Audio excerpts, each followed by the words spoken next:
So in regards to like, I guess IP, so that's another thing like people worry about. Like especially when you hire somebody from like Fiverr or Upwork or whatever it is. Like, how would you recommend somebody protect their IP when you're hiring international? Most people are not creating anything that's worth. Gotcha. You get what I'm saying? Yeah. Now, when we start designing AI agents for our clients, Gotcha. now those you protect. Okay. But to be honest, like most of these apps do the same thing. You log in, you make a profile, you message. There's nothing to protect.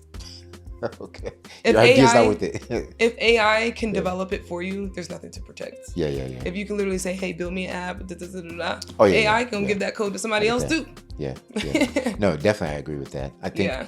I guess what I'm looking at is what we talked about outside from a government standpoint. Like, if you're building something for them, like, don't do that for free.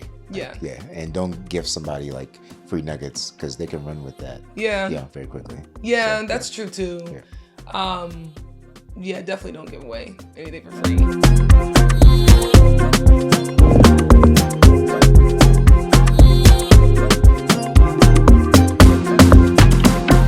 Hey, what's up, fam? This is Saul Levy, host of Africans in Tech, where we're building bridges and shaping futures in tech. On our podcast today, we got my girl, Victoria Walker. Hey. Hey, how you doing, Vic? I'm doing good. How are you? Doing good. We met a long time ago. I think we were looking at building an app, and then this was like maybe 2 years or something like that. Yeah, time's are flying. Yeah. And then I looked at Abdi's story probably like maybe 3 or 4 months ago, something like that. And then I saw a post that she did on T-App when T-App got hacked. So I was like, Victoria, I know her. Yeah. And then I pinged her again. And then, here she is now. Yeah. Welcome. Thanks. I appreciate you for having me. Yeah. I was like, 2 years flies by so fast. Like, Definitely. I underestimated. I've been at JP Morgan for 2.5 years now. Yeah. So when I first got there, I was like, okay, I can tackle the world. And then could not. Like, it's been great, but I'm like, I definitely like over or underestimated. Gotcha. So what I usually do is ask guests to just do a quick intro. Nothing technical, just about who you are now and stuff from there. I have a question. I don't know if you got to cut this or not, but like, which camera do I look at? Oh, right there. Yep. Got you. Right there. Okay. Yeah, sorry about that. Hey y'all. So I'm Victoria. I am a software engineer at JP Morgan Chase. I also have a business that I founded. We do a lot of product strategy and development for non-technical tech founders. And then we also help with their marketing and just making sure that the app is sustainable and it stays in the market. Gotcha. That's dope. Where you from? I'm from Jersey. Okay. Of course. Yeah, I'm from Jersey. I've been in Atlanta for like 5 years. Okay. So before I came to Atlanta, I was actually in Virginia. Okay. Very boring. VA? There's nothing what there. Part? I was in like Suffolk, like Norfolk, Virginia Beach area. Yeah, very small, tumbleweed town. Yeah. So it was good though, because I could sit back. Like I taught myself how to code while I was there. Like I was already teaching myself a little bit of code. Mm-hmm. And then my sister called me. She's like, hey, how are you? And I was like, I'm good. I'm just trying to be a software engineer. I'm working 12-hour shifts. Sheesh. I can't, something's not balancing. And she's like, move in with me. And I was like, the rent free? Because, if I move, I'm not going to have a job. And she's like, just pull up. So I sold all my stuff. I was gone in a month. My friends were like, where are you? I was like, I'm gone. Okay. Well, shout out to family, though. Shout out to her. Yeah. We talk all the time. That's my bestie. Okay. And then your parents, what do they do? So, grew up in foster care, actually. So, I was in foster care for like 8 years. Okay. Got adopted by this older couple. Gotcha. They were retired already. So, very old school folks. Gotcha. And then they adopted me, and then they both passed away. So, when I was 15, my foster mom passed away. Okay. And then when I, 4 years ago, my dad passed away from COVID. So, gotcha. I'm sorry to hear that. Appreciate that. Well, it's up to you if you want to talk about it. How was your experience through that process? What, like in foster care? Foster care, Oh my God, it was traumatizing. Yeah. I know that's like the cliche, right? They're like, it was traumatizing. So it was rough, right? Because you have questions first. And you're like I was in foster care at 1 month. So I'm like, what happened? Like, how do you lose your kid at 1 month? Yeah. And so I started learning bits and pieces of that story. And I did have visitation with my mom sometimes. And then she just stopped showing up to those. Gotcha. So then I'm like, what happened? Why you stopped showing up? Yeah. And then she had 5 more kids. And I'm like, and then of all the kids that she had, which was 7, I was in foster care and my older sister was in foster care. Gotcha. But then my older sister went back and then it's just me. So then I'm like, why am I the only one that's in foster care? So I had a lot of questions. I eventually got some answers and then I wanted to build a relationship with a lot of my family, but it's just very toxic. Gotcha. Because I think it's just it's traumatizing. And then my foster home, there's a lot of trauma there too, because my parents are born in 1939. Oh, okay. Like segregation didn't end until 1965. Yeah. So I'm like, they got trauma. When did they have you? They adopted me in 2004. Okay. Gotcha, yeah, they were retired when they adopted me. Gotcha. So they got trauma that they have obviously not worked out because therapy isn't a thing for them. Yeah. So they're instilling that on me through their tactics. Gotcha. So that was a lot for me. But I think when my mom passed away, I kind of just like stepped into this adulting, like maturity, like, okay, like my niece is 6 months old. Like I got to help take care of her. Like my dad is depressed. I got to make sure everybody's eating. So I wasn't even in school for a little bit. Yeah. And so it was just weird, like transitioning. Like I almost didn't finish high school. Like there was a lot going on there. Ended up finishing a year early. Wow. And then I was like, I started fixing phones in high school. So that's like legit how I got into tech. Wow. Yeah. Man, that's a lot to unpack. Did you have anybody that you can depend on, I guess, like while growing up? No. Like my sister that I told you called me and like was like, oh, come move in. Yeah. She had moved into the house when her husband died. So she was definitely a little escape because she was just normal. She's complete opposite from her mom. Yeah. And I was like, I like being around her. I'm safe around her. Like, And then every time she left the house, I'm like, can I go with you? Yeah. And I don't know if she understood why, but I was like, I need to go with you. Yeah. So I had her and she did discipline the right way, I feel like. Okay. Like if I got a write-up in school and they're like, Victoria was insubordinate and she needs to be disciplined for X, Y, and Z. Yeah. She's like, write insubordinate in the definition on this paper 200 times. And I'm like, it's like, I will not be insubordinate. Like it's old school, but it's also not abuse. Right. And now I know what the word insubordinate means. Yeah. And also I'm probably not going to do it again. Yeah. So she was definitely dependable. And then when our mom died, she moved to Virginia. So I was just like, he kind of left me here, you know, but we rekindled like 7 years later when she asked me to move in and she was just like, I want to redeem myself. Like, I just want to give you this third chance of having like a real family. And I was like, that's so sweet. And she did it. Okay. Yeah. Let's talk about, I guess you were breaking phones and fixing phones. When was this? So I fixed my first phone in middle school. Okay. And then in high school, my mom had passed away and I started working because my dad was like, oh, you got to pay rent. And I started. Hold on, what? My dad had me paying rent. Yes, I know. Bruh. I know. Okay. It was crazy. I was like, man, you okay? Like, I'm 16, 15 years old. Yeah. And so I was doing that. And then I went to the mall, got a job at the modeling kiosk. Okay. And I was just working there. And then this guy walks by and he's got this shirt that says eye color. Okay. And it's like a bunch of iPhones dripping paint. Yeah. And I'm like, what's that? And he's like, oh, we fix phones over there. You know, we customize them. We turn them different colors. Nice. And you see my personality by now. Yeah. I'm like, oh, I can fix phones. And he's like, for real? And I'm like, yeah. Like, I can fix phones. He's like, come show me. I was like, all right. He was like, tomorrow, come in at like 4:00. Then I was like, dang, it's been a couple years since I actually did it. Yeah. The phones have changed. Let me just watch a YouTube video right quick, just so now, because I don't know what's going on. Yeah. Pulled up, took a phone apart, put it back together. They were like, you're hired. Nice. And I worked there and I was 16 making like $700 a week plus cash. Yeah. I was wasting it. I was a sneakerhead. I was about to ask you, what'd you spend your money on? Kicks and cars. And you paid the rent, I'm assuming? Yeah, I paid the bills. Yep. Gotcha. Okay. So this was in high school. I guess, when did you move down to VA? 2019. Okay. Yeah. Okay. So way after. Okay. So that time in between moving to VA and finishing high school. Yeah. I went to ITT Tech to try to get a degree. Oh, ITT. Man, I've not heard ITT in so long, man. I know. Yeah. Remember, because that's because they're gone. They got shut down for loan fraud. Sheesh. So you're not gonna hear from them. Yeah, I've not heard of ITT in so daggone long, man. I know. Now you hear about what's the Western Governors, whatever. Oh yeah, and I go there now because I'm just testing out of classes. Okay. How do you like it? I test out of classes. I don't even experience the school really. Gotcha. I like that you can test out because I'm like. Would you recommend? Yeah, I do recommend. Like, especially if you're in the field and you're like, I want to get a bachelor's degree. Like, I got here without it, but also I want to get a degree because I want to just have my credentials. My job is paying for it. Yeah. I say go for it for sure. Gotcha. Okay.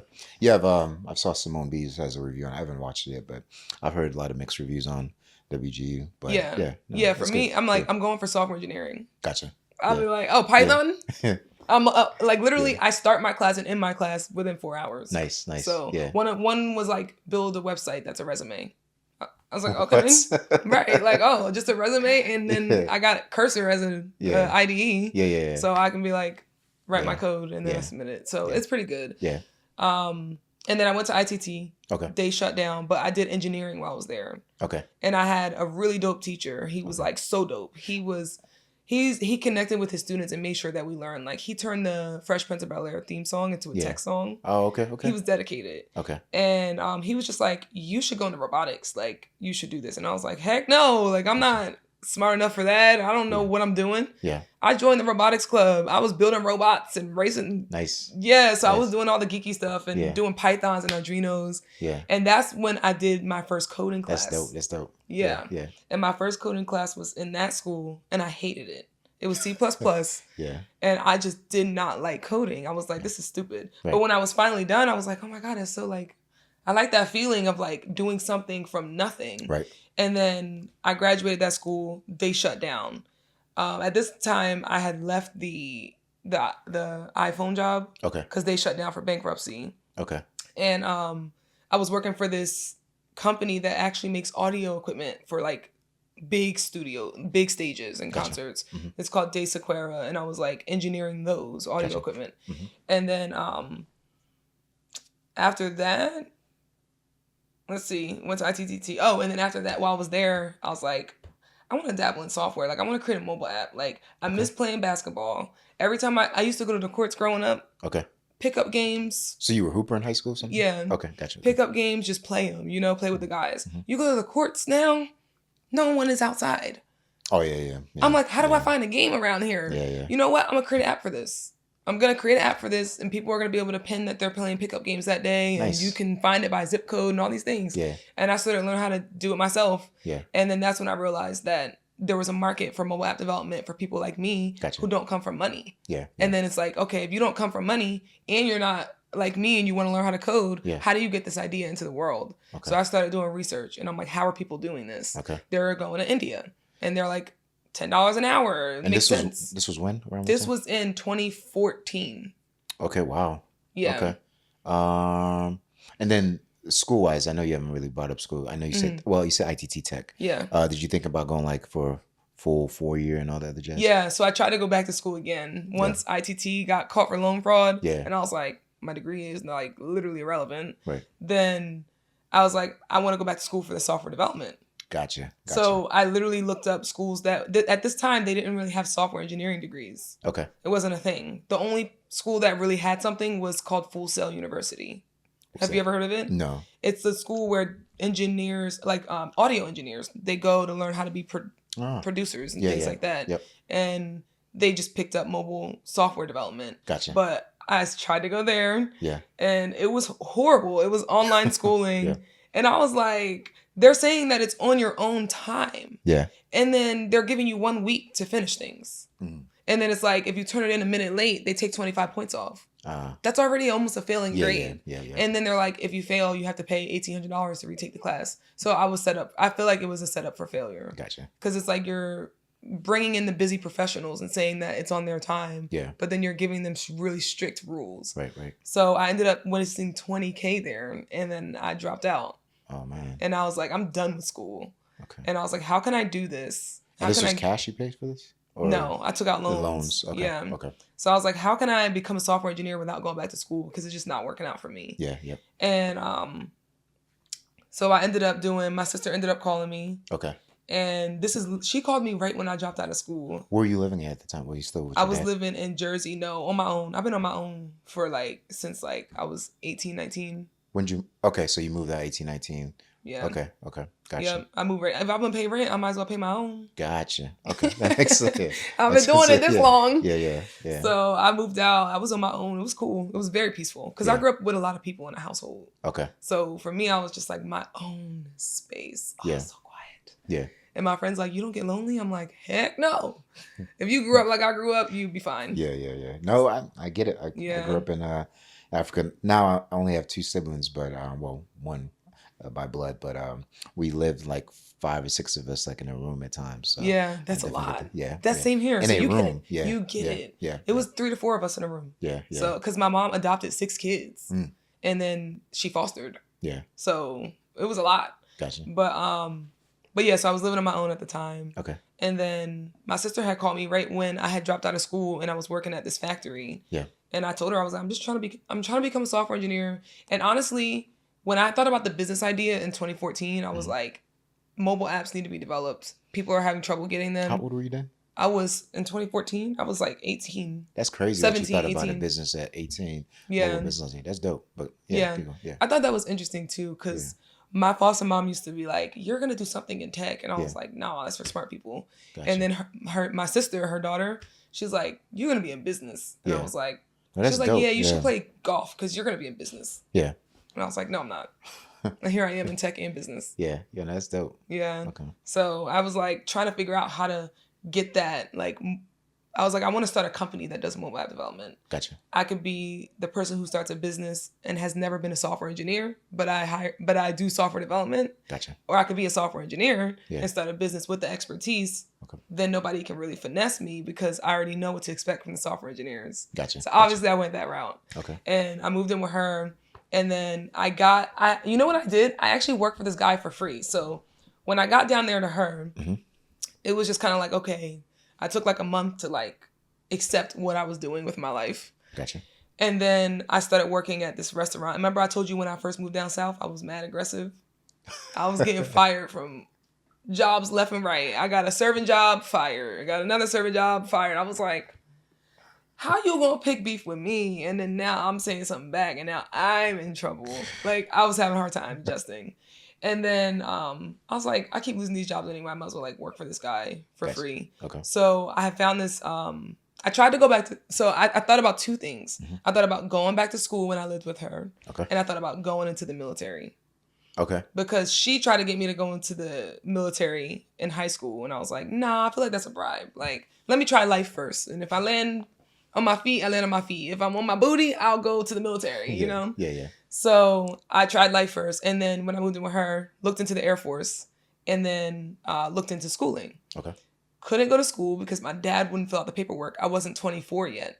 So because my dad was alive and I was under 24, he had to do the FAFSA application. And why wouldn't he do it? I don't know. I was like, I don't understand why you can't just do it. Did you guys have a good relationship? No. Okay. Like, we had an okay relationship, but he put me through a lot. My mom died, and it's like, I get it because his wife for 30 years died. Yeah. But we just had a hard time. Like, we just didn't understand each other at all. And so he wouldn't sign that paperwork. And I was like, school's out, right? I got to wait. Yeah. And then I was like, maybe I'll just go to the military. I'm so glad I didn't. This is like 2 times I thought of going to the military, and God just told me no.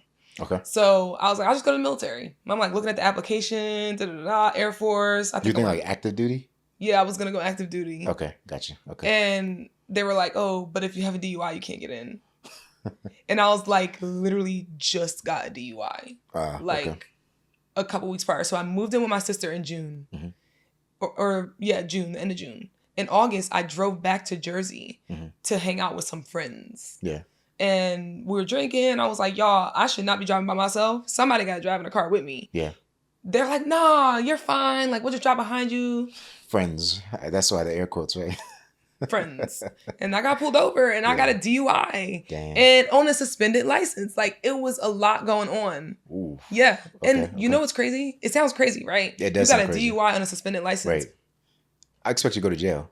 Nope. Yeah. They let me get my car out of impound. That's crazy. I drove that car home. That's crazy. And you still drove it? You tripping. I drove that car right back to Virginia, and I never went back to Jersey again. Yeah. I was like, y'all are not my friends. Yeah. I got to fight this DUI. I'm never going to get my license back. Yeah. And, this is how I know that God really has a plan for me, because there's no way I should have been doing what I was doing. Yeah. My life should have been ruined, right? Yeah, yeah. So in Jersey, they don't do the public record system. So a DUI is not a criminal offense. It's only a traffic offense. Okay. So you fight it like a traffic offense. You go to court. Interesting. Yeah. Okay. And they're like, your punishment is 6 months suspension. Okay. The pandemic happened right after that. Mind you, this is 2019 of August. Yeah. The pandemic happened, January. Okay. 2020. And in that 6 months, I was like, I can't go back to Jersey to fight this. Like, how am I going to fight this? Yeah. So I was avoiding it. So they were going to be sending me letters like, Yeah. You need to come into court. I'm still like confused how a DUI is a minor traffic offense. Like you literally can kill somebody, like depending on how intoxicated you can be. So, Jersey. Yeah, I'm like, a lot of people got beef with Jersey, but I'm grateful for that, you know, because if that happened out here, I would have been done. Oh yeah, you would have been done. Yeah. So I'm grateful that Jersey like keeps those records sealed. It's like a traffic offense. Yeah. And then, so after that, I was like, I can't keep going back to Jersey to fight this. And I didn't tell my sister. She still doesn't know to this day that I got that DUI. I was so embarrassed. I know. Well, maybe she won't see this. I don't know. But I was so embarrassed. Yeah. And then to tell her that I can't even go to the military because I went back to Jersey and did something stupid and got a DUI. Gotcha. I couldn't even. I was so embarrassed and disappointed in myself. Yeah. So fast forward, I'm like, okay, that's out.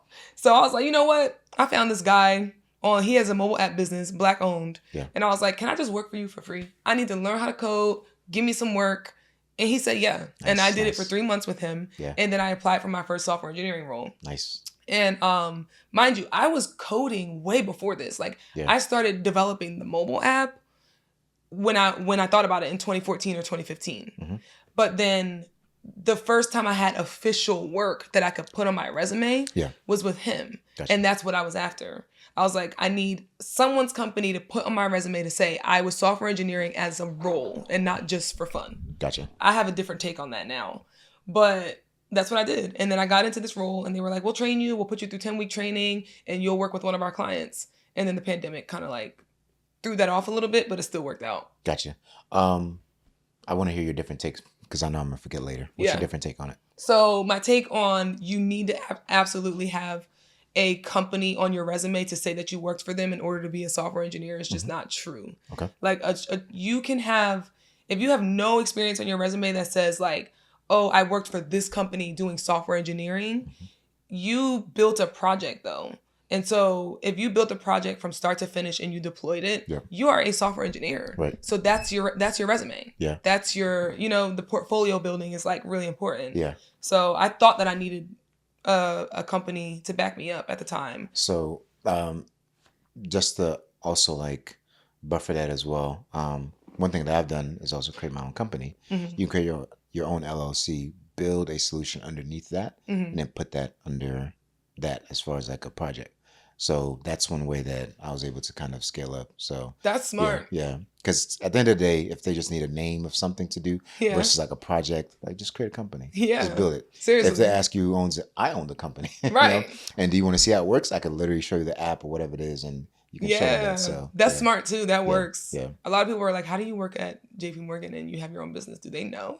Well, they know. They knew, but I never applied. Yeah. I told them that I had my own business, and when I was talking to everyone there, then they said, hey, we want to interview you. Yeah. It's like, all right, what, I'm just going to not have a business anymore because they want to interview me?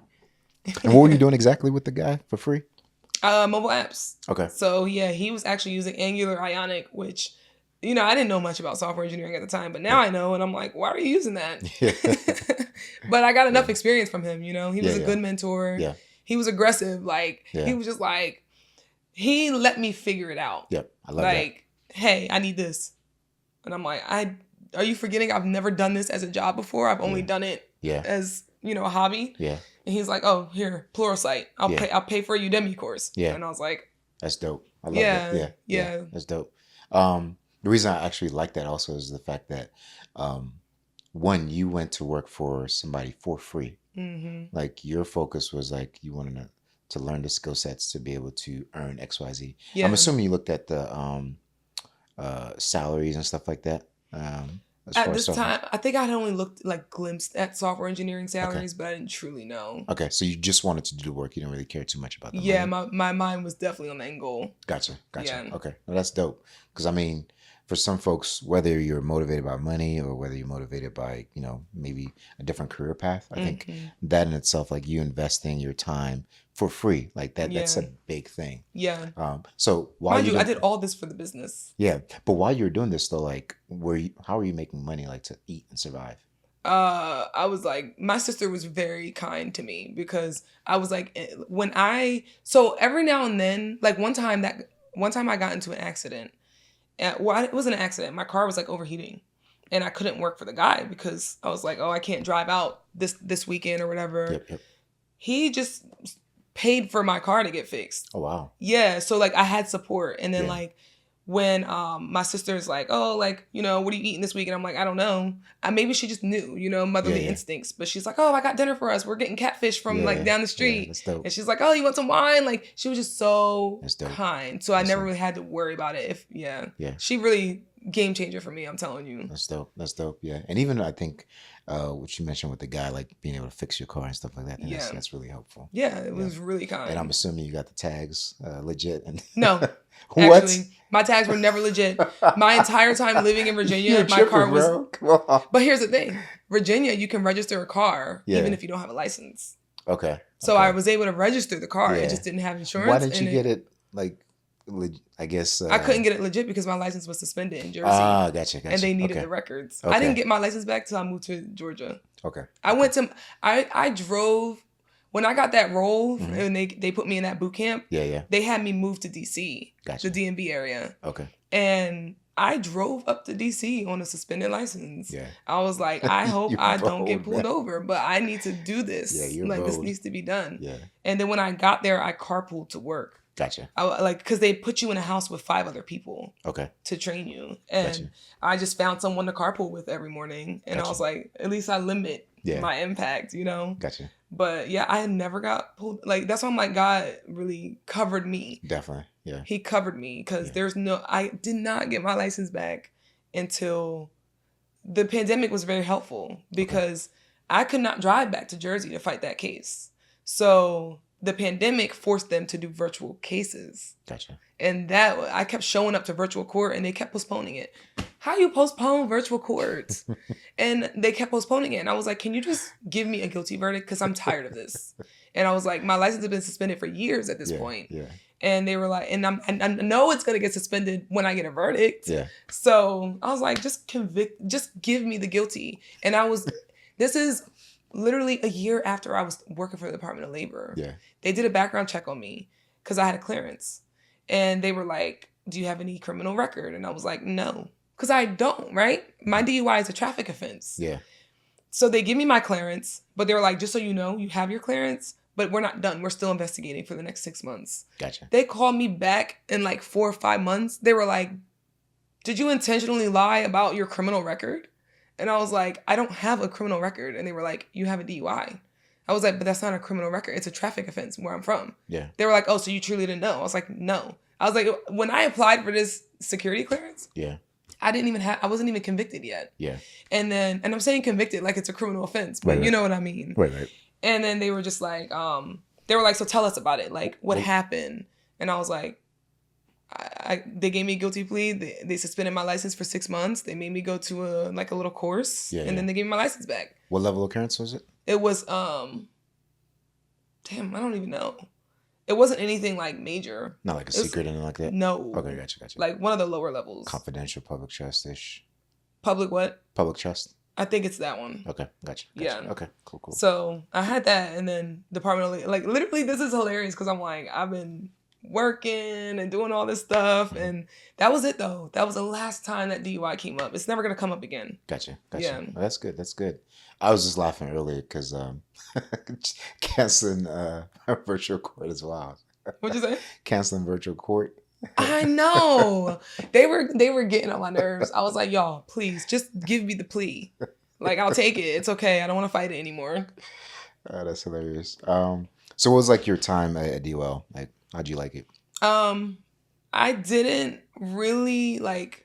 It was just a mediocre job. Okay. And it's just not me. What's your title? I like challenge. Software engineer. So okay. It was through Appian. Have you ever heard of Appian? Mm-hmm. It's a kind of like a drag and drop software language. Okay. But you can actually code because it's built on top of JavaScript and Java. So it's like full stack out of a box though, like drag and drop, and then anything customizable you code yourself. Oh, okay, gotcha. Yeah, it's pretty cool. Yeah. If I got government contracts for my business, I would probably add that service just because I know they rely on it. Gotcha. And I have a cert in it, so I'm like, why not? Okay. But yeah, it was interesting because I got in and I was like basically invisible to them. Okay. And like I have all these great ideas, but they weren't listening at all. Because they trusted the opinions of like some senior engineers more. Yeah. And then instead of promoting, they would hire seniors in instead of promoting people. Like there's no way to actually prove yourself to people like that, especially virtually. Yeah. Because there's no in-person connection. Yeah. So I was just like, well, I can just do this and I'll just start my business like once I'm done with the contract and I can like really, have the business. Yeah. And then God was like, nah, girl, stick with your original plan. Yeah. Like God corrects me all the time. Like I'll have this idea and then I'll go against my idea to do something else. And God will be like, nah, this was the right one. Gotcha. Like I get that a lot from him. And so I was just like, I'm going to stay here. Like when they buy me out. So the boot camp that I was in, I call it a boot camp. So it's called Revature. Okay. They hire you. You have to take like a coding thing to get in. Then they hire you. They put you in 10 weeks training. And then they help you get certs if you need them. Then you apply with all their clients. Okay. You work with them the first year, $45K a year. Yeah. The second year is 60. So people complain about that because they're like, that's nothing. But for me, I'm like, this is an opportunity. Right. I'll get the 6 figures after the contract. Love that. So I was like, I'm just going to get whatever company that hires me to buy me out of the contract with them my first year. Gotcha. And that's what I did. Okay. So they bought me out and I was like, if they buy me out, I'm just going to leave. I'm going to go work for like Google or something or do something. And then they bought me out and I was like, nah, I could just stay. This is easy money. Like it wasn't even that much. It was like $70K when they bought me out. Yeah. And I was like, this is easy money. I can just This was still cruise. in VA? Huh? This was still in VA? I moved to Atlanta in the middle of that job. So in the pandemic. So I went to coding boot camp January. The pandemic sent everybody home. I got my role with the Department of Labor in August. And I moved straight to Atlanta in November. Gotcha. And then a year later, that's when they bought me out of the contract. So November 2021 is when I ended up leaving the Department of Labor. So I don't know if you answered this. Why Atlanta again? Black-owned businesses, because I knew I wanted to start a business and there's so much support. And then tech was like thriving. So I did research on where tech was going to thrive. And it was Houston, Tampa, and Atlanta. And then Atlanta was the only thing that had 2 dots for me, which was the business stuff. Gotcha. So it was a good choice. Yeah, for sure. No, that's good. In terms of, I guess, your experience like at DOL, because that's a government, agency versus like what you're doing now. You don't have to get into nitty gritty because I know some things you can't talk about. Can you shine some light on that? Yeah. So I was working for the wage and hour division. So they had this, so like, I guess if you're like farmland or whatever it might be, or if you have laborers in your companies, and I think most of them were like, they were interesting jobs. There is like this whole division that manages like how their policies are supposed to go, how they're supposed to treat their people, how they're supposed to do all these different things, all these forms they have to fill out. So we rebuilt the software that processed all of that. So anyone who had to like go into a system and be like, oh, okay, we did a case today and these are all the things, like these are the hours, this is the money, this is this. It went into that system because they were still using like an old school GUI. Which is like painful. So APM was like the easiest step up for them for sure. Because it's a business processing language. I feel like I've not done a good job of this, but GUI, graphical user interface, for folks who don't know. Yeah. Like there's some stuff we've been talking about. Like, man, people I are know, like, right? what the heck they They're like, what about? is a GUI? Okay. Cool. All right. All right. So then, how long were you at DOL for? A year, because I quit. I was not going to. I swear, I was like, this is easy money. And then God was like, nah, do your first plan. So they came in one day and they were like, 1, we need everybody to move to DC. We don't know when, probably in like the next 6 months. I was like, I'm not moving to DC. I like Atlanta. 2, we need everybody to get vaccinated. And we need you to get vaccinated. Yeah, that period. Yep. Within 30 days or something like that. Yep. And if you don't get vaccinated, we got to fire you. Yeah. And I was like, I work hard. Yeah. And you just willing to let go of me like that? Yeah. Once I don't feel valued, I'm out. So I was just like, okay, fine. I was like, I'll submit a religious exemption. Which is what I did. And then I went on my LinkedIn inbox, checked the DM. Somebody had reached out to me maybe 3 weeks prior. Hey, we want to interview you for this fintech company. And I was like, let's sit down and talk. Nice. And I sat down with them. I talked to them. I was like, I don't think I did too well in that interview. And then the next day, they were like, hey, we want to hire you. Nice. I was like, okay, what's the numbers? And it was like immediately 6 figures. Nice. So I was like, okay. Yeah. So the religious exemption was submitted. Okay. And they had scheduled a call with me like that Thursday to give me the verdict. Like if they were going to accept it or if I needed to get vaccinated. Gotcha. That morning, I came in, I put my resignation in. Gotcha. They were like, you didn't even give us a chance to like tell you, like approve, we accepted, we approved it. Yeah. And I was like, because why would I give you a chance to fire me? Right. Like, no. What are your thoughts on that in terms of like the vaccine? I know that's kind of off topic. Yeah. I mean, for me, it was just something that was so new. And so like people were complaining and they were like, like something about not being able to have kids or like heart problems or like there were so many things going around that I was like, I'm not really gonna jump to get this vaccine if I don't have to. Right. Not yet anyway, right? I'm not an anti-vaxxer, but also I'm a very healthy human being. Right. And I would hate to take a vaccine for a job and it destroys something that, I'm like I want to have kids, lots of them. So no, you're not going to force me into anything, not for money. Right. So yeah, I'm with you on that. I think I'm in the government space, as you know, so a lot of times we were asked to do a lot of things. I didn't necessarily like disagree with the mandate, but I just didn't think that at that time it was the right time to ask people to do that. There was so much unknown. Yeah. And asking people to do that, I think, was just crazy. Mind you, my dad had just passed away from COVID. Yeah. I'm like, you're not forcing me to do anything. Yeah. Throughout this process, I mean, you've talked about, hopefully this is not offensive in any way, but talk about a lot of like losses and a lot of like not having sort of guidance. At any point in time, did you have like any guidance like going through like this process? No. Okay. None whatsoever. Yeah. And I'm like, I've made good choices, good ones and bad ones, right? Yeah. But ultimately, I've made good choices. Gotcha. Because the guidance that I found, like I grew up in church. My parents, they're old school. Yeah. So they're like, we in church. Sunday, Wednesday, Friday, like every day of the week we in church. And I'm like, this church is boring. Like, why did I go to this church for 10 years and I'm still asking the difference between Jesus and God? Yeah. Like what? I don't have clarity. So I didn't know if I believed in God. Yeah. Like when I got out on my own, because I was like, what God would give me the life that he gave me, Gotcha. And I have this really, really, really big heart, but I'm surrounded by trauma. Yeah. And so I just had a lot of questions. So I literally opened the Bible for guidance. Everybody talks about it and they're like, oh, like turn to the Bible. Like the Bible's this, the Bible's that.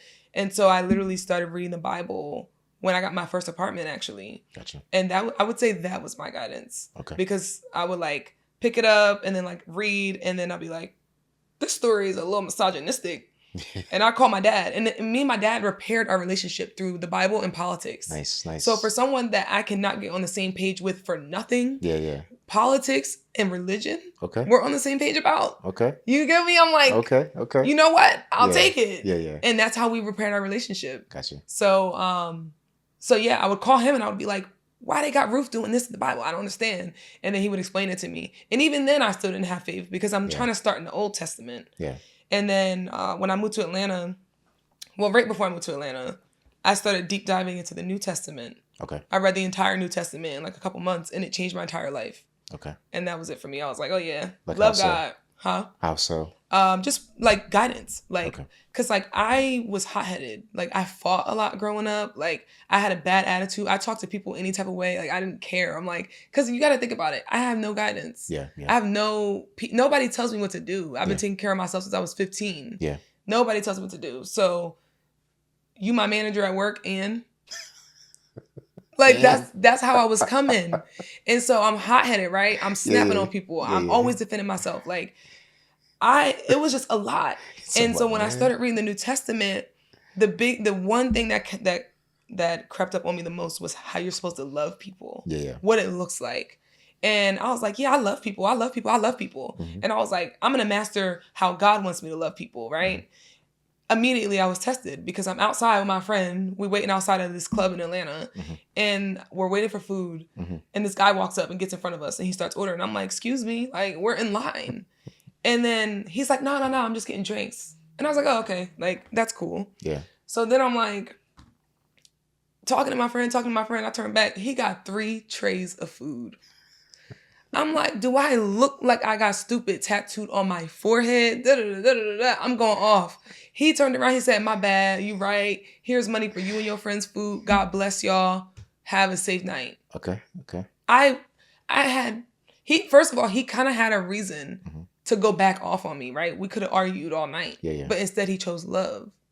And I was like, I'm over here talking about how I want to love the way God wants me to love. And even though I had every reason to go off, I should have chose not to go off. Right. And that was when, like, that moment literally changed how I responded to certain things. Gotcha. So in that sense, I learned a lot about, like, just how I should carry myself. Okay. So you say now you're less hot-headed? Way less hot-headed. Way less hot-headed. Gotcha. Every now and then my mouth still gets a little slick, and I think people can tell, but it's not like it was. Gotcha. In 7th grade, I punched a girl in the face for telling me to shut up. And I punched her 2 days later because I was still mad about it. Like, that's crazy. At the park. You know what I did? My mom beat me for this after, but she told me to shut up or whatever. And in class, I jumped on the table to get her, and they were like, "Get out, Vicky." And then I got out, right? Mm-hmm. After school, the park is right on the corner. Yeah. I look over, she's there. I said, oh. I walked my butt all the way back home. I used to walk my sister's dog. My mom always made me walk the dog. Mm-hmm. I walked my butt home. I said, I'm taking the dog for a walk. Mm-hmm. I walked him right back to the park. I let him off his leash. He was running around the park, and I walked right up to her. Yeah, you was definitely hard-headed, man. Yeah. Yeah. I am not that person. I don't like fighting. I'm like, I literally stopped fighting. I was like, I don't want to fight. Like, I like my face. Like, it's cute, you know? So I'm gonna stop fighting. So I stopped fighting. But yeah, but now I'm like, I can literally, something can happen and I can, like, not even react. That's good. I'm like I feel like I'm more like unbothered, very simple. Yeah. Like, I went through so much, nothing can really be that bad again. Yeah.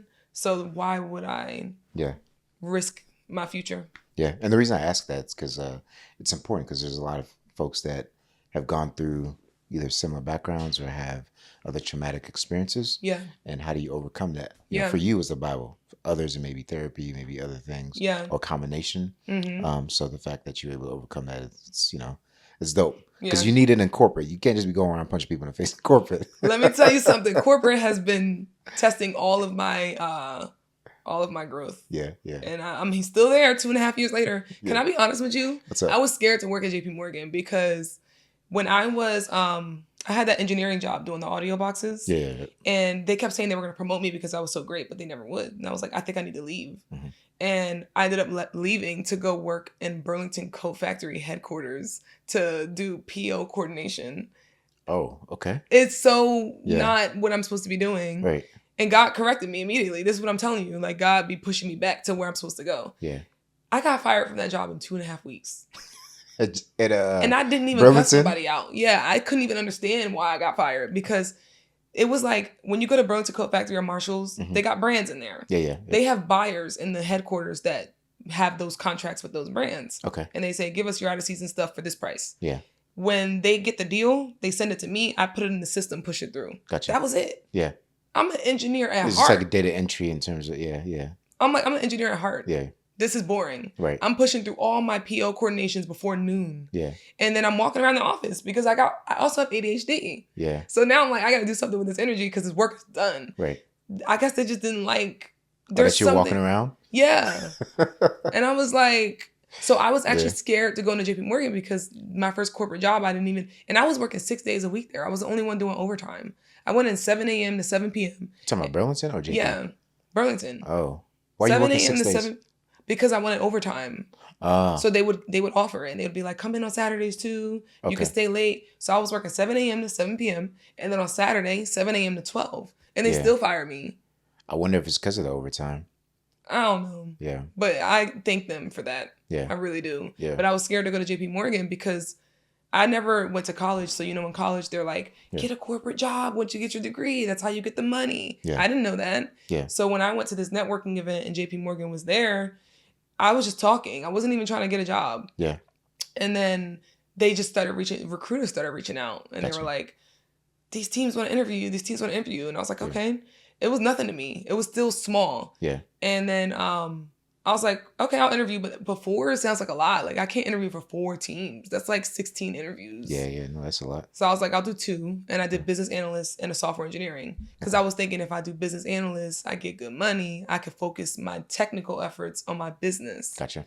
And I got both offers, like business analyst and software engineer. Yeah. And I was like, same pay? I'm conflicted. So they are having trouble. The software engineering team moved on me so fast. So that meant that the business analyst team had to match the offer. Gotcha. And they couldn't because business analyst doesn't pay as much as software engineering. Yeah. And they were taking a while. And I was like, my fintech job was pissing me off anyway.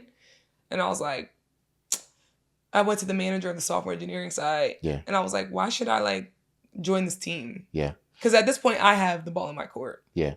How comfortable are you with like salary conversation? Oh, we could talk about it. We have to. All right, cool. It has to be discussed. All right, cool. So at DOL, what are you making? $70K. Okay. No bonus. No bonus. Okay. And then at Burlington, how much? For $14 an hour. That was like way long ago. No. Burlington Coat Factory? No. I thought you said you were product something.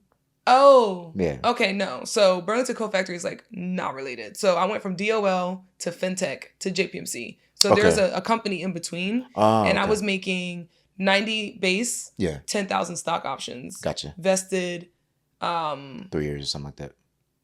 4. Oh, that's fully vested over 4 or 5 years, something like that.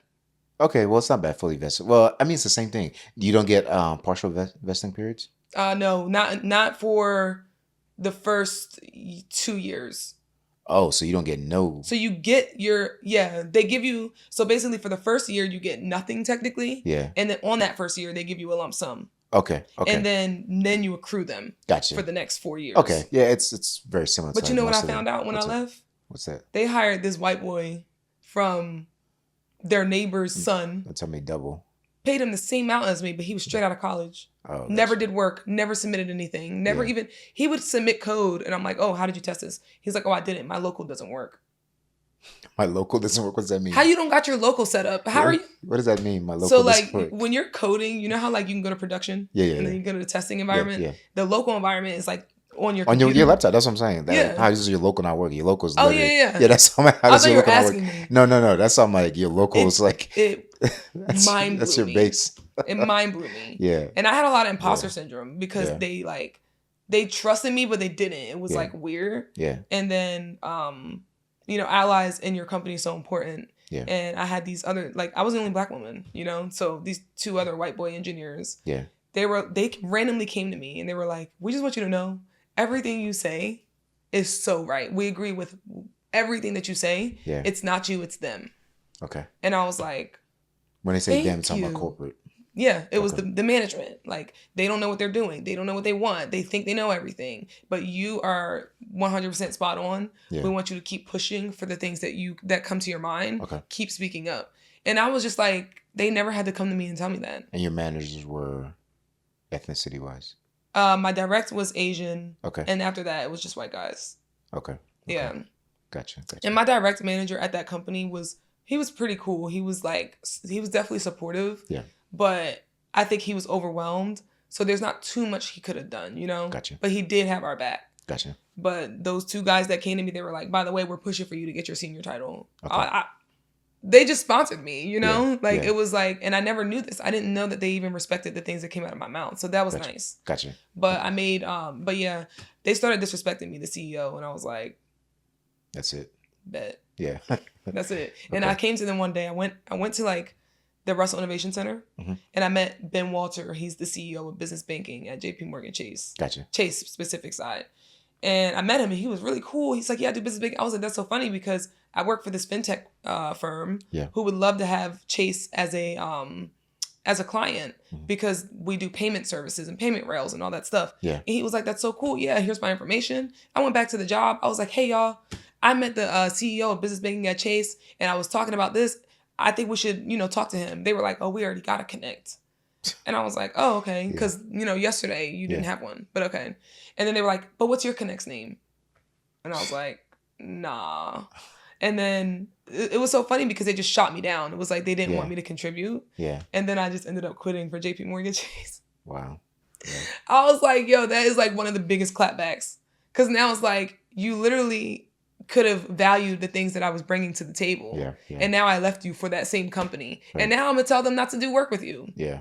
I'm going to find the person who's in charge of payment services. Gotcha. And I actually work with a person who's in there. Gotcha. But it was hilarious. But yeah, when I left, the white boy was like, yeah, they pay me $90K. And I got 50,000 options. Yeah. And my options vest in 1 year. What? Generally, the vesting options are like immutable. Like that's supposed to be like company wide. That's crazy. Immediately invested. And I was like, that's insane. And he does nothing. They played in my face. Yeah. It was just like, and then he ended up like not delivering for them at all. Like, yeah, that's crazy. Yeah. Vesting options. Yeah. That's crazy. For those who don't understand, it's like you get options in a specific company and those options you can actually sell, hold, or whatever it is. But usually you get 4 years and then invest over those years. The first year you don't get anything, but as soon as the first year hits, you get a certain lump sum, and then from there it's divisible by thirds. But yeah, that's crazy that he was talking. Yeah. And I'm so glad he talked because they were like, they knew about my business as well. Yeah. And they were like, are you leaving us for your business to go full time? I was like, no, I'm leaving you for JPMorgan Chase. Yeah.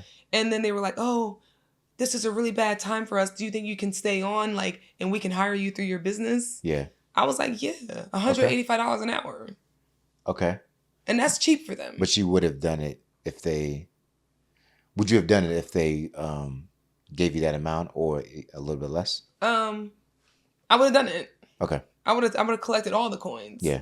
Because you pay me $90K. That's like what, $50 an hour? If that, no, it's like 45, 40, 44-ish.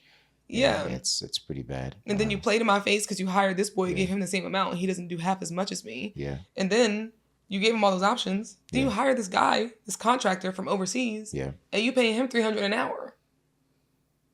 So yeah, you can hire me $185 an hour. Yeah. And their ego would never. Yeah. They could never lose me, and they were paying me $45 an hour. And then actually the CTO was smart though, and he tried. Yeah. He was like, okay, I'm gonna take it back to the table. The CEO, he was so bitter. And what you were a software engineer 1 then or 2? Senior. Okay.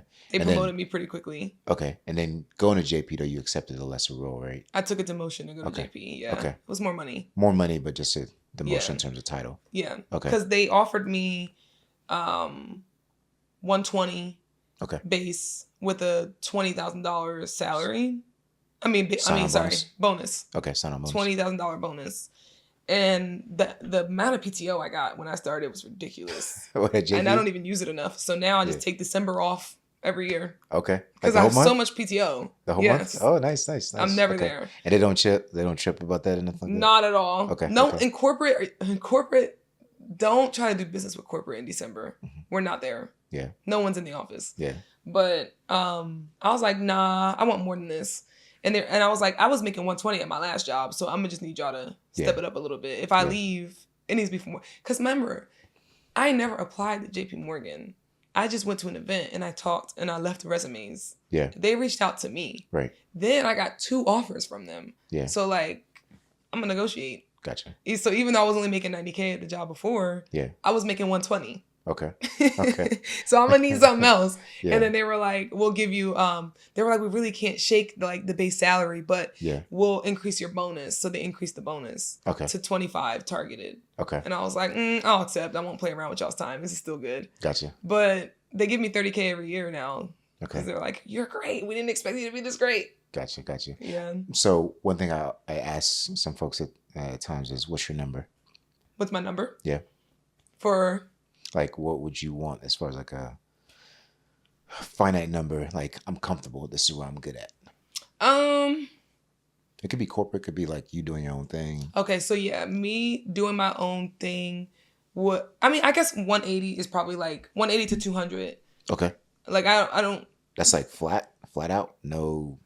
Yeah. Okay. Like if like do I really need more than that? Like I don't have that much going on, you know? Like, all my money goes in my business. Okay. So if I'm pouring my JPMC salary into my business and I'm living, I'm doing pretty good. If I replace that and I just work for myself and there's no JPMC, then I'm like, I pay myself $200K. Like, that's it. Gotcha. Yeah. Okay. Cool. So 180, 200. All right. I'm hoping they get to that. They did give me, so I got skipped over for a promotion, and they did give me a base salary increase though. Yeah. But it was like, you know, a couple $1,000. So it's going up, and I'm like, I'm definitely getting promoted this year. Nice. So February I'll be getting my senior title back. Nice.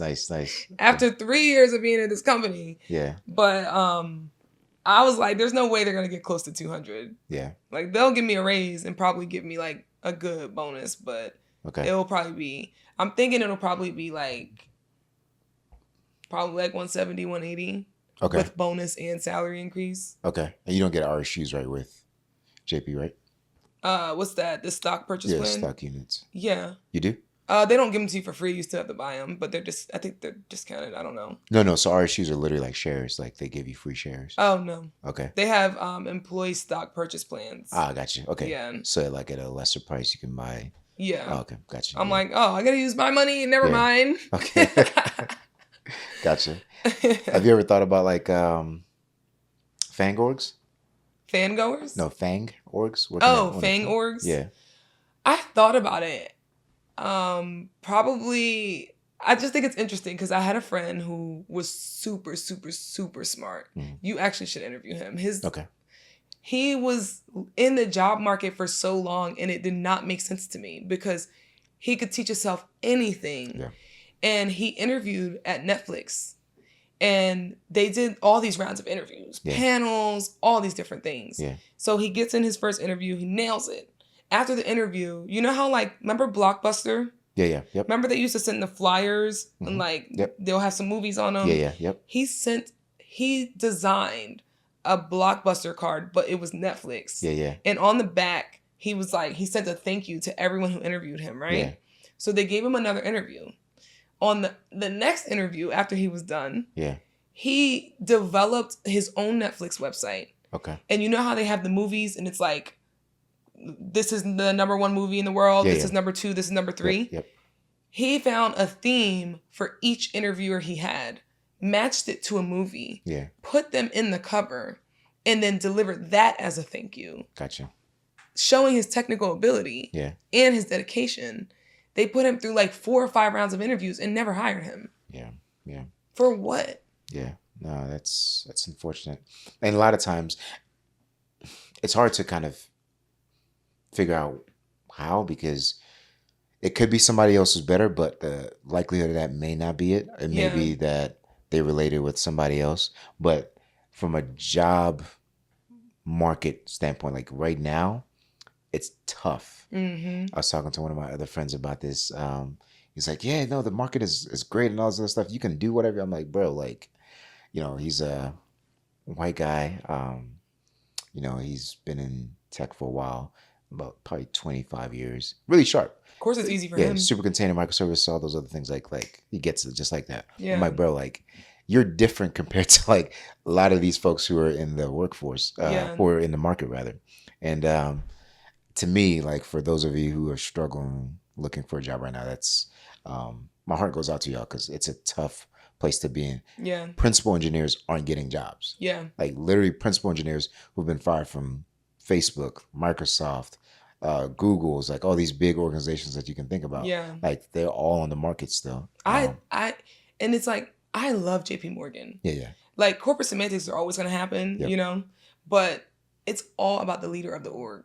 Gotcha. Jamie Dimon, he is straight up. I love it. He's straight up. Everybody knows what this man is thinking.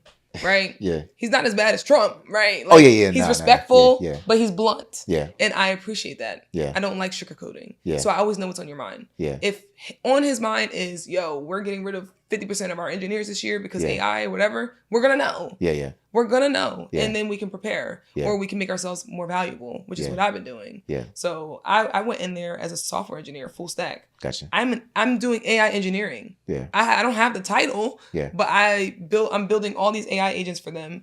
And I'm just like, it's really about the leader of the organization. Yeah. Like, he does respect talent. Okay. But he also is really big on innovation. Gotcha. He's like, we're going to learn. If it's trending, we're going to figure out how to utilize it here. Do you have a direct connection with him? Like, are you able to talk with him, like Slack or whatever? Oh yeah, I can. But probably won't get a response. Gotcha. I've gotten a lot of exposure there. He actually was here a couple weeks ago doing a bus tour. Nice. Okay. But yeah, he's just like, they stay on top of everything. Okay. Which is a great opportunity. Gotcha. I was talking to someone who works at Cox Enterprises. Okay. And I'm like, do you guys use any AI? Like, have you created your own or anything like that? They're like, no, we don't use AI. We're still just coding. Right. JP Morgan has been using AI to code since it came out because they're so quick. Gotcha. And I like that. And that's a company that's going to keep people around because they're going to keep making money. Gotcha. We had layoffs, but they weren't like something crazy. Yeah. Yeah. I think it was a lot in Atlanta, but I was like, I'm not worried about it. Okay. Like, you really have to be underperforming to get laid off there. Gotcha. Yeah. So. Okay. All right. Let's talk about, I guess, your business. Mm-hmm. So what do you do if people are interested in?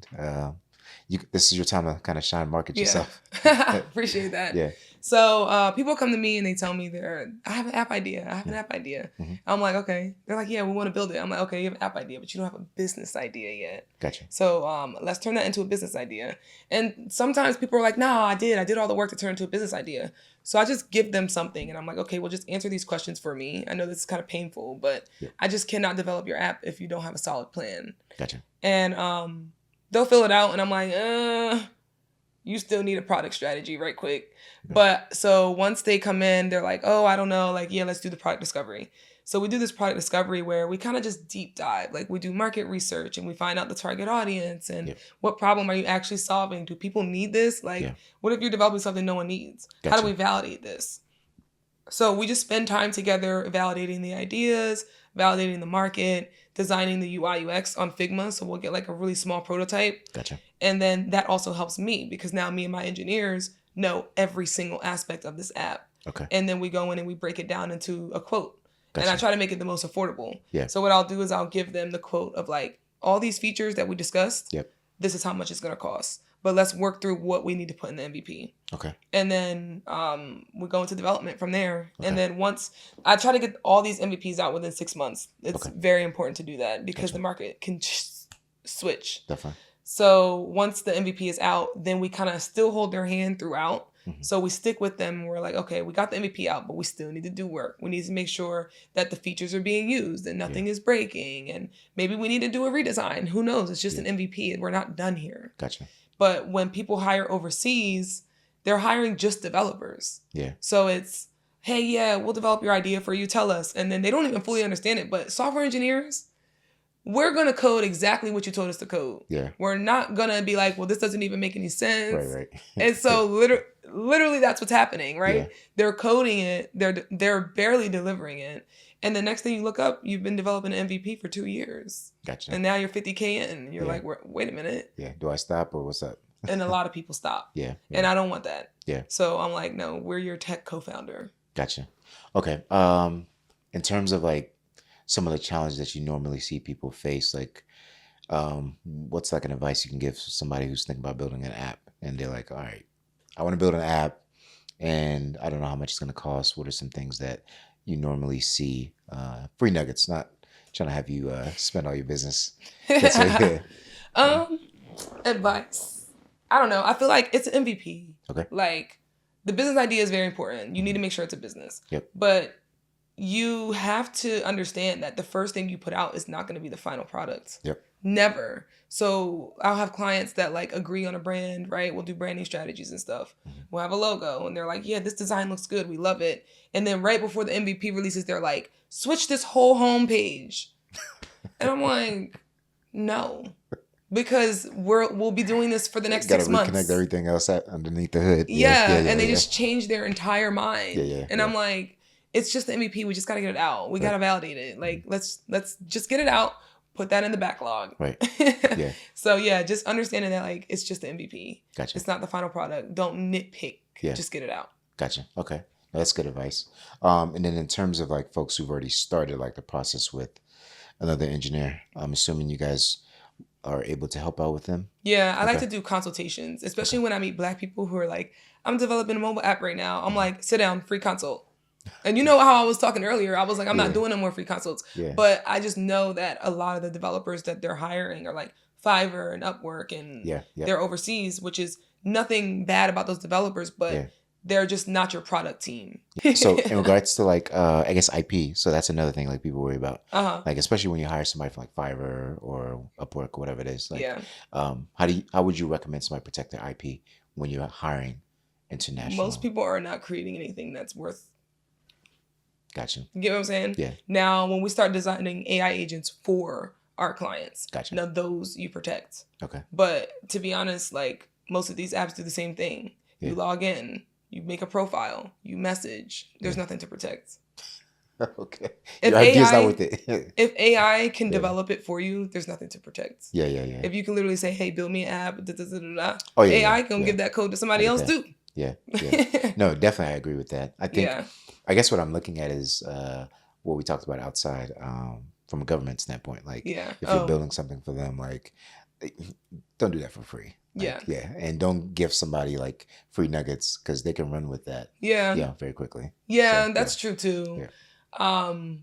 Definitely don't give away anything for free. I'm learning a little bit more about the patents right now because at JP Morgan, I've come up with 2 ideas for AI agents that are going into production. So they actually do allow you to patent ideas that you bring through them. Do you get residuals from that? I believe so. I'm not sure. I'm like just learning about this process. Yeah, it's been interesting. Like I just gave them this idea. That's why I said I really like pay attention to the leader. Because they're just like investing in us. They're like, if I invest in you and you get to dabble in all these different technologies, you're going to make great things for me. My line of business, they shut they're like, everybody's not doing work today. No BAU. Like for 3 days, we're going to hack. And that's what we did. They gave us AI keys and they were like, build AI products. They were like, testing is important. So see if you can come up with an AI testing solution. 2 other ones I didn't care about, which obviously I don't remember. But there were 3 topics. I designed one for testing, which we all know is a problem. And they love it. It's going to production. Gotcha. So yeah, that's dope. So I'm assuming now they allow you to, do what you're doing on the side as well as like build what you're building, from the corporate standpoint. Yeah, because I'm not like an ED or anything. So because I'm an associate, they're not really caring about everything that I'm doing. I'm not even if I was in a leadership position, they would be worried. But because I'm not in a leadership position, but that's their fault for underestimating, I guess. I don't know. Well, I'm thinking also from a senior perspective as well. Like when that happens, they won't care. Generally, like, I think you might be right there. I think principals is where it's like, all right, bro, like, come on now. What's up? We need more of your time. But they're really good with work-life balance there. Like my manager be like, why do you have so much PTO? It's like almost the end of the year. Take time off. And I'll be like, dang, okay. I took a week off for my birthday because I'm like, at this point, I don't even have anything planned. They're like, oh, what'd you do with your vacation? Nothing. I was forced to take it. Well, let's talk about that then. How do you manage work-life balance? It's pretty easy for me because I code as a hobby. It's fun. So it's not really work for me ever. I don't know if I agree with that. I have so much fun. I'm a tinkerer. Yeah, but like, we're just talking about that with real, right? Where it's like, this guy has an acronym where it's like, what was real? Rest, rest, eat, activate, and the L was learn. So from a rest standpoint, where your brain is not, I think it's activate, where your brain's not always activated, like just the kind of woosah. Oh, I shut it down on the weekend. So okay. So like I decompress. There are days where I'm like, I just gotta sit and watch a show real quick. Gotcha. Like I'll come home from work and before I even jump into like the fun stuff of my business, I'll like watch a TV show or watch a sermon or do a Bible study or something. Gotcha. And I work out. Like all the time. So, and then it's like, if I know I'm getting like exhausted or something like that, like I've normalized massages. I've normalized That's good. I get my hair done. I get my nails done. Like I will never look like I'm burnt out because I'm not burnt out. Sometimes I might stay up. If I look like I'm burnt out, it's because for 2 days straight, I've been tinkering. I'm not sleeping. What does that even look like that you burnt out? Oh, trust me. I go into JPMC when I got sneakers, jeans, and a JPMC t-shirt. I'm burnt out. Yeah. I ain't got nothing on my face. I'm like, okay, I'm tired. Like, my problem is that like when I'm learning something new, I don't sleep. Gotcha. Okay. It's horrible. So that's the reason I asked that, because I'm the same way, right? So like what I do for work, it's fun to me. Yeah. Right? But then that fun, it's like, when do I kind of just like literally woosah? Yeah. And for me, oftentimes I think the only time I really find reprieve is when I go to, like, I travel a lot. That's like my thing. Like I love to go travel, some island. Like when I'm looking at the beach or something like that, that's my thing. Mm-hmm. But outside of that, like, I was like, oh yeah, this is just me like doing this for my company, or this is just like fun. But then it's like, is it really that? Yeah. And that's one of the things I'm doing, introspection, just for me. I mean, I apply to you, but for me, it's like, I really got to think about, all right, am I relaxing, or am I still working, but just like saying it's fun? I shut my brain off though. So my friends do this. I'm like, Sunday night, like Sunday usually through Thursday. Yeah.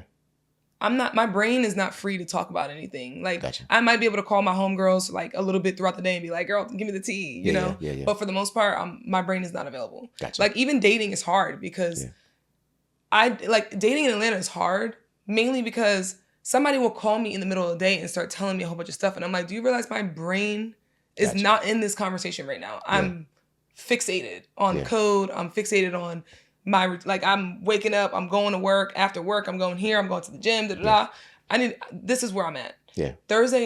Friday night though, after work, your girl is, the brain immediately turns off.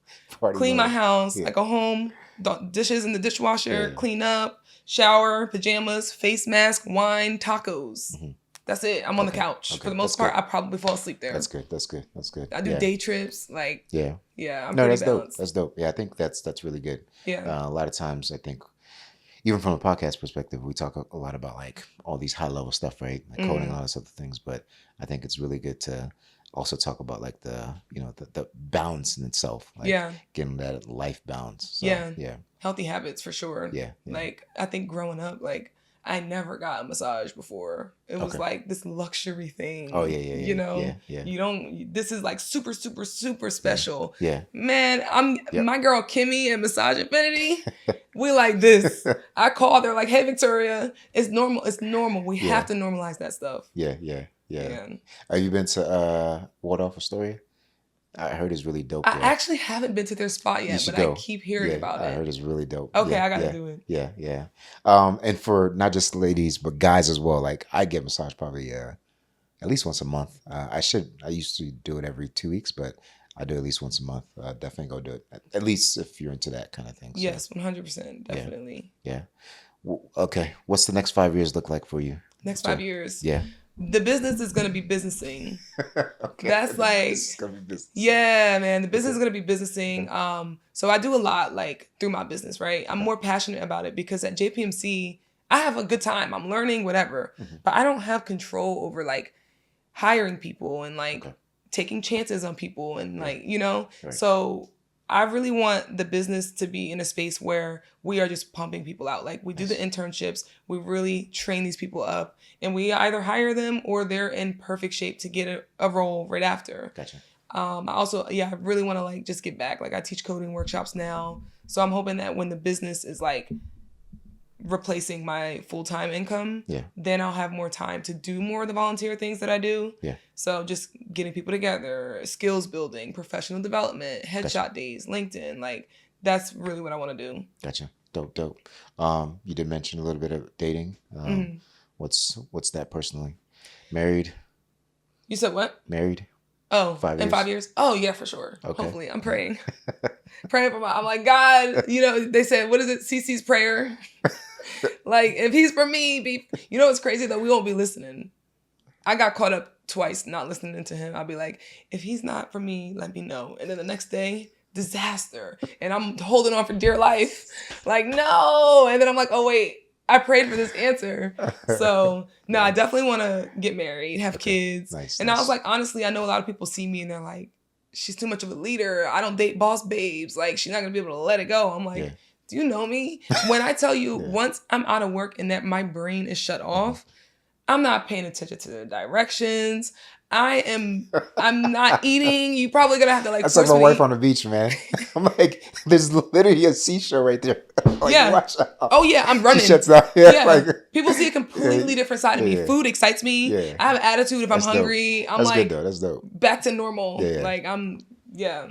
But people, a lot of people, I think they're like, dang, this girl's a go-getter. Like, I can't date her. Like, they're just intimidated. I don't know. Stupid. Yeah. I mean, this gets, good to kind of see this side of you, so hopefully, we do relationship consulting at times. So whoever's watching, I don't know if you want them to shoot their shots, but respectfully, I guess you got to do it the right way. Yeah, for sure. Because people in my DMs, like, you have the same name as my mom. What? I'm like. Yeah, I guess that's the new game, I guess. I'm not sure. I'm like. Kid is like, I don't know. Okay, all right. I'm scared of DMs though, to be honest. I don't know. You might have to catch me in person. Gotcha. The last person that DM'd me and I thought he was a nice guy, I think he might have been homeless. I'm not sure. He was acting homeless. I'm like, what? Yeah, it's very interesting. I don't know if my husband is in or from Atlanta. It looks like you got an apartment. Can I come?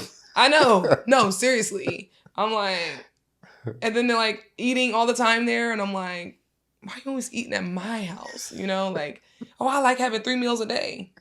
You should go do that at your house. So dating is hard, man. Especially when you're like, I'm not in my 30s yet, but like when you're getting into your 30s and stuff, like everyone's working. So it's hard to connect sometimes. And it's just a lot. Yeah. Well, I mean, again, that's why I'm big on like the work-life balance. Because I think like those things are important. Mm-hmm. So, I agree. Yeah. I definitely agree. All right. What's your Instagram handle / LinkedIn and all that jazz? People. Yeah. So my Instagram handle is 6figuretechie. And then that's me on like TikTok as well. I try to share a lot of like tech advice on there. And then LinkedIn, Victoria Walker. And then what was the other one you said? You said LinkedIn? Yeah, LinkedIn, Instagram, TikTok. Anything else if you have anything else? Yeah, I mean, if you're interested in like my services or any consulting or anything like that, my website is vivifysolutions.net. So it's VIVIFY solutions.net. Okay. Where does that come from? It came from, so originally it was VW Software Solutions. And I was like, that's a mouthful. Okay. I was like, I should rename this. And then I was like, I bring ideas to life. That's like my passion, right? Gotcha. Okay. With the development. Yeah. So it was Devify. Gotcha. I go online, Devify's already taken, of course, right? Yeah. And then my sister's like, why don't you just put your name in it? Yeah. It's like, you're still bringing ideas to life. Yeah. And so it's Vivify. Yeah, no, that's dope. Yeah. Cool. Yeah. Awesome. Well, Victoria, thank you so much for all the gems. Definitely check out our whiteboard session. I don't know what's going to be on, but we'll figure it out. Definitely check that out. If you have any questions in regards to anything that was discussed on the podcast today, hit us up at africansintechnology@gmail.com. Again, it's africansintechnology@gmail.com, or you can just DM us and we'll get back to you. My name is Sar Levy. This is Africans in Tech. We're building bridges and shaping futures in tech. All right, fam.